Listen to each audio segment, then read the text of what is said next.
Packers favored by a touchdown Sunday night. Packers defense with Micah, great. Dallas defense without him, not great. Brou, your reaction to Jerry's latest comments. And we shortened them for brevity. Yeah. He said a little more, basically talking about how Micah can be exploited against the run. Well, look, they should try to run at him. That's what a lot of teams did to him. They've done it to both, great pass rushers. I guess that's what they'll try. It might be their best strategy. What was the question? The question was, who's under the most pressure? Which quarterback's under the most pressure once you got your reaction to that Jerry Jones stuff that I thought you'd be more fired up about, to be honest with you. I assume one of you may say J-Lo because they're expected to win, but I look at it this way. Yes, he's expected to win. Dak isn't. Nobody really is expecting Dak to win. But if the OKC Thunder were playing the Portland Trail Blazers, of course the Thunder are expected to win. But is there pressure on them? No, because they're that much better. Green Bay is so much better than the Cowboys right now. I see no pressure on Jordan Love. Like, he's going to go in there, even if he's just solid, average, they're going to roll. To me, the pressure's on Dak because a few months ago, they had a big three in Dallas. Now, I know they weren't like a Super Bowl contender, but it was CD, it was Dak, and it was Micah. Now they're all gone except Dak. He's the last one standing. And when you're the highest paid player in NFL history, even though we understand he's not working with much, I think the frustrated fans in Dallas are going to blame Dak if he doesn't go out there and cook, which I don't think he will. I think they're going to blame Jerry. And I don't think this quote helps. Yeah, I'm actually with you, Brou. I said Dak as well, because there is no CeeDee Lamb. Obviously, when your defense is playing as poorly as they are, you rely on the offense. Well, no CeeDee Lamb, you're going to look and say, Dak, can you get it done? Yep. You're a pass-first team. Before any running game that's being established, you're a pass-first team. And so when I look at this Dallas Cowboys team, the only way that they will be in any game is if Dak elevates everybody else around him. When you're on that field and you talked about the big three, this is why you have quarterbacks that you believe in, that you pay big money to overcome what you lack. Right now, the Dallas Cowboys lack a lot on offense. They have injuries at the offensive line position. They have injuries, obviously, at the perimeter position with CeeDee Lamb. They have no faces, pretty much, or no personnel. That sounds very disrespectful, but a lack of personnel defensively, and so they're poor defensively. That puts all the weight on Dak. Because there's a quote that Jerry said right after this trade as well. And it reads like this. Well, I thought it read like this. Where is it at? I suggest we get ahead and run the ball. I suggest we get ahead and run the ball. You know why he said that? Because he understands the guy that he's making this quote about. If he doesn't do that, he's going to wreak havoc. So that puts pressure on Dak to score, to not allow Micah Parsons to come back and disrupt everything that they potentially could do and have the return that he's hoping to have. Listen, I agree with you guys. I think the pressure's on Jordan Love just not turn the ball over. I think that's the extent. The extent of his pressure is don't do what you did against the Browns. I also am more interested with what you were more interested in, which is the Jerry Jones quote. I don't know what he's doing. And I don't know why he keeps doing this. I don't know why Jerry Jones is treating Micah Parsons and how good is Micah Parsons the way I think some, and this is not a political statement, I promise, but some bad actors in news media treat like international conflict that they are just banking on. Nobody really knows what's going on. You know what I mean? I'm gonna say these things and be like, oh, I assume that's correct because nobody really knows. As if we don't watch Micah Parsons every weekend. Yeah. As if we haven't seen him for 4 years. Jerry Jones really thinks he can speak into existence the idea that Micah Parsons, not that good. Micah Parsons is pros in pass rush, but he actually picks up the opposing running back and carries him down the field, and so it undercuts it. And he really thinks like he can win a PR war. It does. And so he was winning it right after. No, I mean, correct. honestly, He had a temporary. You were hearing that, right? He had a temporary surge, and then you know what happened? The game started being played, and people were like, "Gosh darn it! You know what? Mike is still good." And I just think it's so silly. I think it is so silly for Jerry to still be trying to spin this yarn. And I think it is, the only explanation for it is he wants to speak into existence that he was right, but he forgets that the other thing he spoke into existence was telling everyone who would listen before he traded Micah how badly he wanted to keep Micah and offered him the most money any player's ever been offered on the defensive side of the ball. And so you can't tell us that and then be like, actually, we're better without him.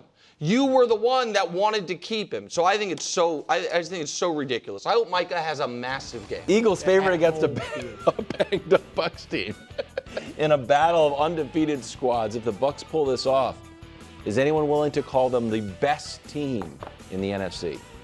I am. Ooh. My pick of them going to the Super Bowl was actually oddly not based on that I thought they were clearly like the best team in the NFC. It's that I thought they had the clearest path to the 1 seed and how valuable I think that is. Yep.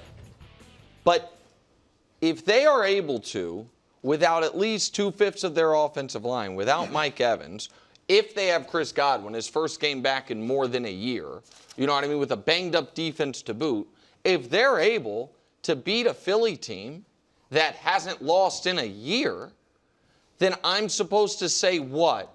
That I don't think they can beat Detroit? That I don't think that they can beat the Rams? And I have a lot of respect for both those teams. I think the Bucs will have the argument that they are the NFC's best team if they beat Philly to get to 4-0, despite the fact that they have been probably disproportionately injured early in the year. No. This is not the standings. Well, of course. Philadelphia is going to lose at some point this season to a team that's worse than them. Okay. Right? And so will probably every other great team in the league. Sure. All right? Tampa Bay could easily be 0-3. Can't we say the same thing about Playing Philadelphia? weak schedule. The Eagles, though, have not played a weak schedule. I agree with that. Losing to the Chiefs versus losing to the Falcons or, the Jets. Texans and the Jets. Yeah. The Jets could be 2-1. Yeah. I'm just saying, they've beaten 3 teams with a 1-8 record combined by 6 points. And as they've played this weak schedule, they are 17th in the league in scoring defense. We know early on schedules affect kind of where you're ranked.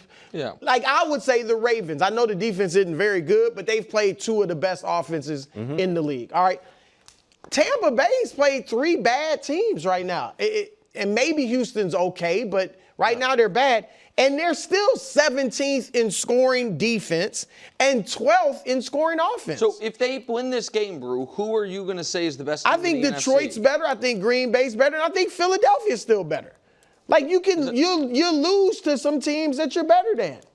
I do agree that you will lose to some teams that you're better than. I think it's tough if the team you lose to that you're saying you're better than is also undefeated and also has been to the playoffs 4 years in a row and also has a great quarterback. Like, you know what I mean? They check a lot of the boxes of a legitimate top-tier contender. These are Look, and I know Baker's 3rd on my MVP ballot, but he has not been playing like lights out other than the comebacks. And I give him all the credit in the world reception ratio for rallying. great. The TD interception is great, but look at everything else. Passer rating, completion percentage, yards per attempt. I mean, so I'm just saying, like, no, I will not say they're the best team in the NFC. Greg, you can just because they the win deciding this game. vote here. Look, man, it would be hard for me to not consider them the best because when you look at what Baker is doing, to Nick's point, he's doing this without a full roster, without the reinforcements that we know are coming. And I remember when we used to play, when I played, when the Giants were good, You wanted to catch the Giants early in the season because playoff version Giants, late in the season, they were something to handle. The Bucs, you typically want to catch them early. If they are doing this without all these guys early, they get reinforcements back and they start to find out who they really are. Baker is telling whoever wants to come, I got you. Just I'll tell you what you need to do. I'm gonna do my job. Like, there's not a quarterback in the game right now that, in my opinion, has more confidence than Baker Mayfield. That is scary. And he is willing to do whatever it takes to get a and team. And they finally have a great run game. A great might be strong, but I think a really good run game. If they win, pending how it looks, yeah. You might have to table your confidence thing. Well, they're for this not next. gonna. Browns-Lions this weekend. Flacco under center. Shedeur waiting in the wings. Spoke to ESPN Cleveland about his prospects. Regular reaction. He's too honest. Look, I don't mind that he feels this way. I just don't want to hear it. And I say that because all we want to see and know that's going on in Cleveland as it pertains to Shedeur Sanders is that he's improving, that he's working hard, that he's doing whatever a backup to the backup quarterback is doing, because nowhere else in the league are we even listening to a backup quarterback, let alone a backup to the backup. So it just optically, it doesn't, he's only stoking the narrative of why all these teams are like, look, man, he's too high on himself. And that's not the case. He is very confident in what he's saying. There might be some truth to it. However, if there is truth to it, let us find out by you just going to work, doing your job, and some team coming and grabbing you and saying, look, we want you, we're going to insert you, and the show can be yours. Yeah, now, and I'm serious. I watched the whole interview. Of course. And it wasn't really bad, the whole thing in the context and stuff, but except for this quote. Yeah. This looks horrible. Already the other 31 teams weren't in love with you. We know that. And this is going to, I think, give them even more pause if they had any interest. And here's the thing, because I agree with everything you said, Greg. Who is he talking about? Now, we joked, I think yesterday or the day before when we heard it, well, he's not talking about Flacco.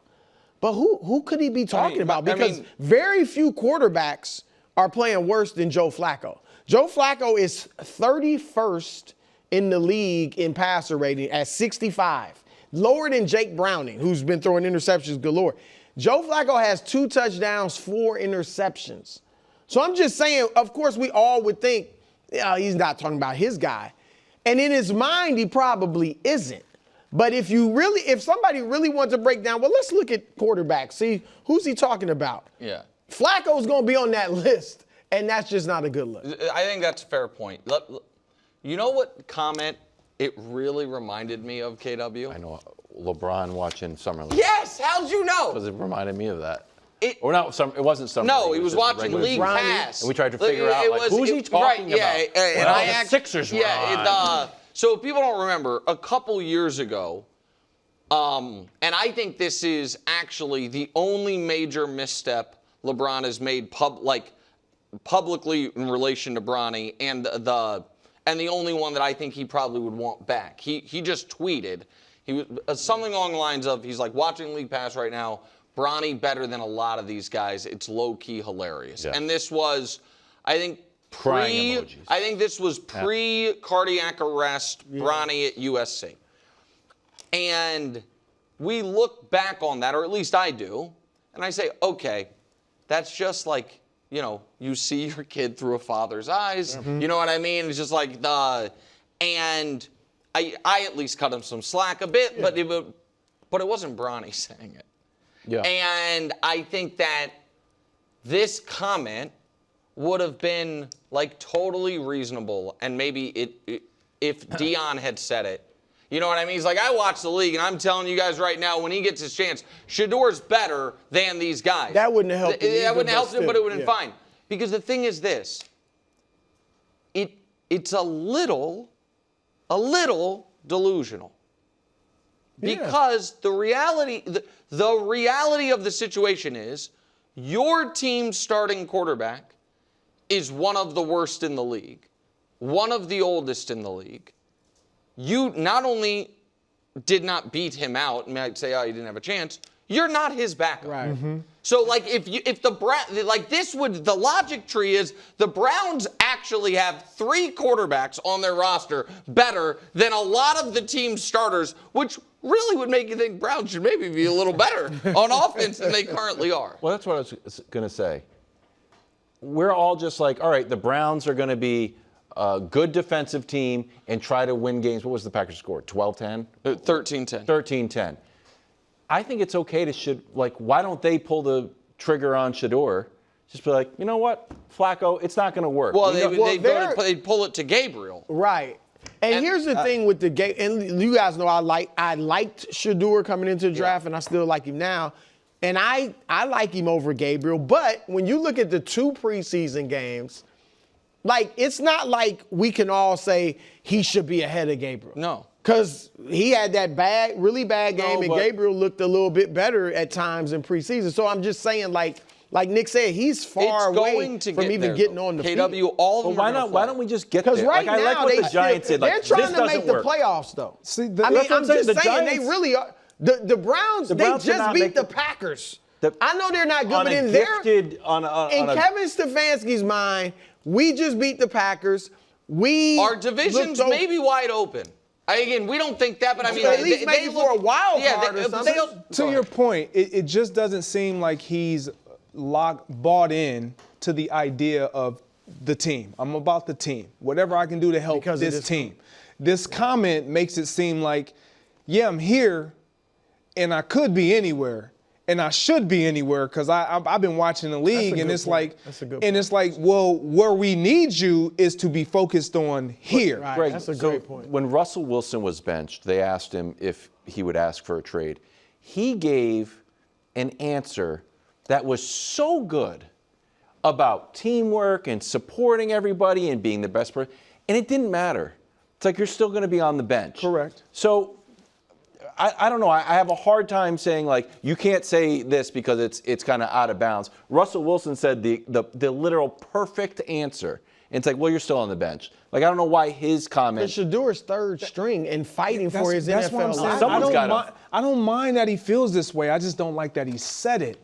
Because in his position, of course, he feels that way, it doesn't support his case. It doesn't make anyone say, you know what? He's right. Made me say that. Yeah, us. But you're not in control of a team that can put him in position to where he feels like he's better than that quarterback. We scored 13 points against the Packers. We're in it.